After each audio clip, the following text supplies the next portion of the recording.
Hi, and welcome to Behind the Seams, a monthly video series where our staff shares sewing tips, easy how-tos, and more.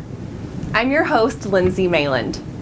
We have a great show ahead of us today covering a wide variety of topics, so we hope you enjoy it.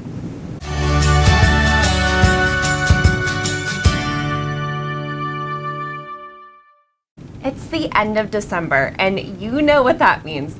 It's almost organization season. January marks a time of decluttering for many people, so I'm excited to share some great storage products we love. Hopefully, at least one of these will help you corral your tools in the new year. So first up is this amazing organizer from MoMA. So it has 12 pockets on the front and on the back to fit various sizes of tools or patterns. And then there's a little inner shelf that can hold bulkier items like fabric or larger tools. So this would be amazing to put on your workspace with your most loved tools. You could even bring it along to a retreat or use it to work on handwork projects. And the best part about this is if you need to store this or transport it, it easily collapses so you can carry it along or store it flat. Next up is the spool minder from Modern Hoopla. So this minder holds spools that are 2 centimeters in diameter. And this one holds 8 spools, but there's also one that holds 14. So it's really handy if you're doing a specific project that needs multiple colors of thread so you can keep your chosen colors organized. And there's also this corner magnet that can keep your needles or your small snips handy. Storing acrylic templates and small rulers can be tough, but these template holders from Modern American Vintage help you do it in a stylish way. These holders are handcrafted from exotic woods, they have rubber grips on the bottom to keep them from sliding around, and they have slits every 1 inch to help hold a variety of rulers upright and easy to grab.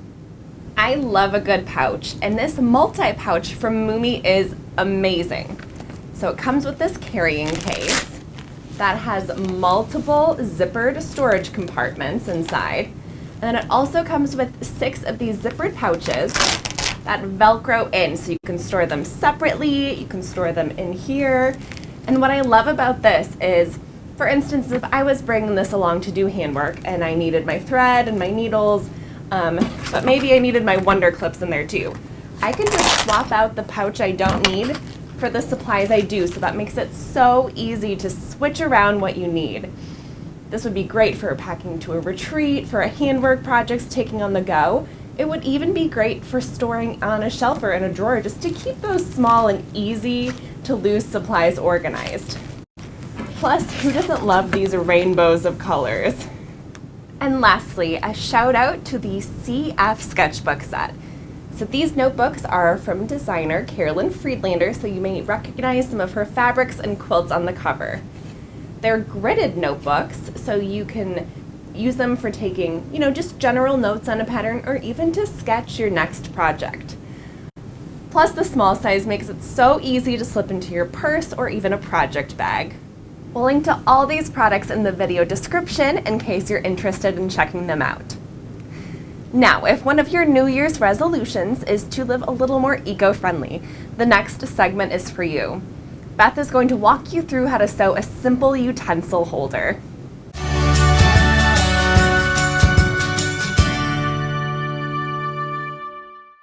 Hi, I'm Beth with American Patchwork Quilting, and welcome to Sew Green.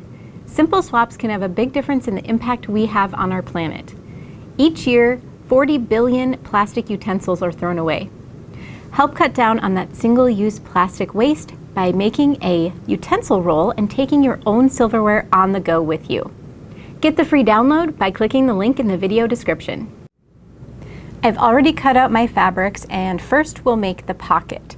So take your smaller rectangle, fold it in half with the right sides together, lengthwise, and then stitch down both short edges. Next, turn the pocket right side out and then press. Now we're going to measure and mark for the dividers. So you're going to stitch down each side to to hold the pocket in place, and then you're going to draw 3 lines to make 4 separate pockets. And you'll want to use your water or air erasable pen for this. Straight stitch on all of your marked lines and be sure to backstitch at the beginning and end to secure. Now we'll make the tie. So I have my 2 by 20 inch strip, and I'm going to fold it in half with the wrong side inside. And you can just finger press this if you'd like, but I like to have a nice crease. So I will use my iron, then open it back up,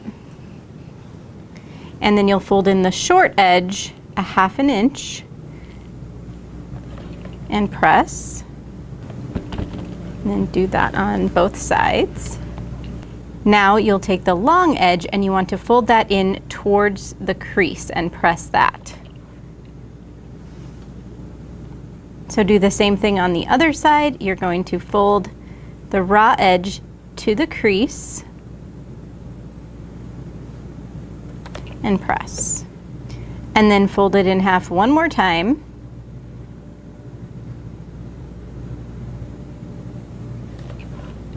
And I like to press it one more time. Now you want to top stitch the tie 1/8 inch from each edge and go all the way around. I have my completed tie and I grabbed my pocket unit, so now we'll attach the tie to the pocket unit. So fold your tie in half, and then we're going to measure 5 inches up from the bottom, and that's where we're going to be placing our tie.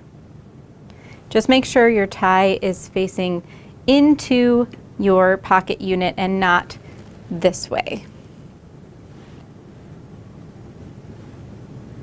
Just going to clip that in place to hold it, and then I will use a basting stitch to tack that in place.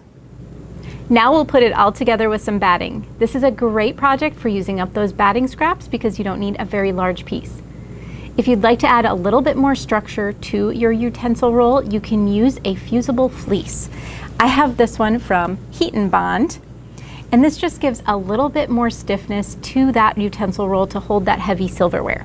So if you'd like to add this to your project, then I would recommend adding it to the piece that doesn't have the pocket on it, and you want to fuse to the wrong side of the fabric. And again, the rough side needs to be facing the wrong side of the fabric. That's where the adhesive is. And then I've got my hot iron here, and I'm just going to hold it on, move it around until that's completely fused to the fabric. That's all fused together, and now we'll layer these and put them together. So I've got my pocket unit, and that's right side up, and then our back unit will be right side facing that. You can just pin or clip around the perimeter of your utensil roll, and we're going to stitch all the way around with a 1/4 inch seam and leave a 4 inch opening at the top for turning. And now I'm going to turn this right side out. I used a point turner to turn the corners to make them nice and crisp. You could use a pencil if you don't have a point turner. And then I gave it a press and folded in the top where the opening is. And now I'm going to top stitch 1/8 inch away from the edge all the way around to complete our utensil roll.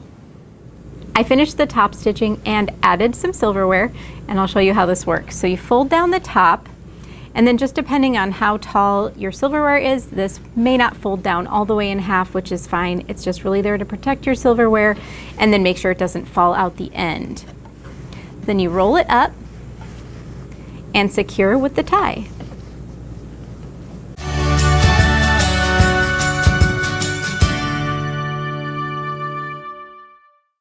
Now I'm here with Doris to share our newest issue. Yes, this month, the February issue of American Patchwork and Quilting came out, and it's a great one to help kick off 2023 in an inspiring way. Absolutely. It has articles on how to overcome creative burnout, on how to declutter your fabric stash, and some of our designers' best organization tips. And of course, it also has 11 amazing projects, so let's check those out.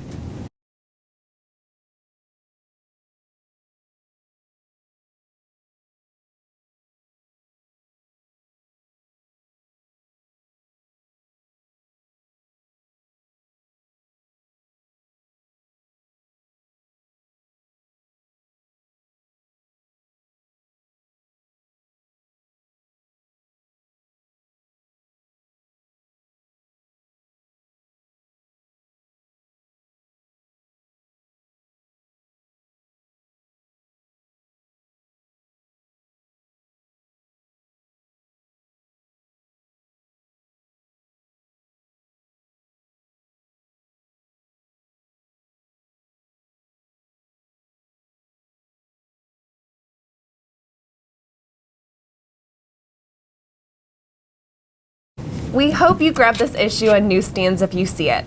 I personally love that Valentine's Day heart quilt from Wendy Shepherd, and we're actually hosting a quilt along for that one starting in the new year, so visit our video description for all the details. What about you, Doris? I'll probably be joining in on the quilt along. And I really like Mountain Views by Charisma Horton. I think it's the perfect quilt to make for a man or for someone who loves the outdoors. The magazine is full of gorgeous patterns and creative inspiration, so we hope you buy a copy on newsstands or at apqshop.com. Thanks, Doris. Now we want to dive into those fabric storage bins from this February issue. So I have a few tips for putting them to use in your own home.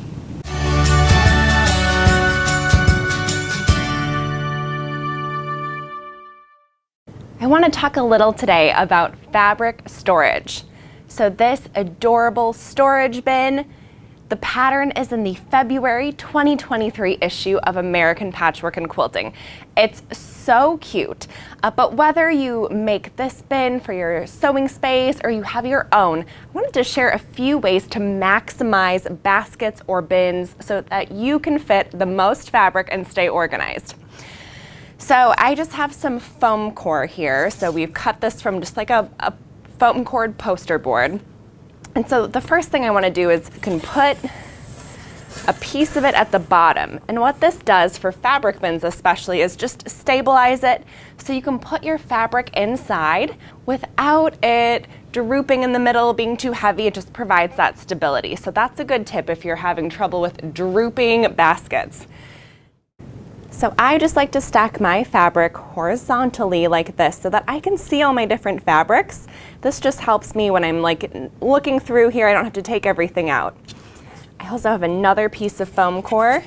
You can slide right in the middle, and that just helps everything stand up so that you don't have to like deal with falling over fabric.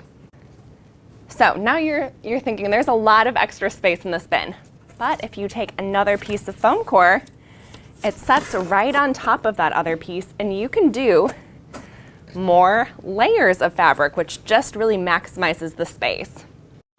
One more tip to share. If you save scraps, especially if you're organizing them by color, you can just buy a separate little container, and this can just fit right in your storage bin, so that you know all of your same color fabrics are right together.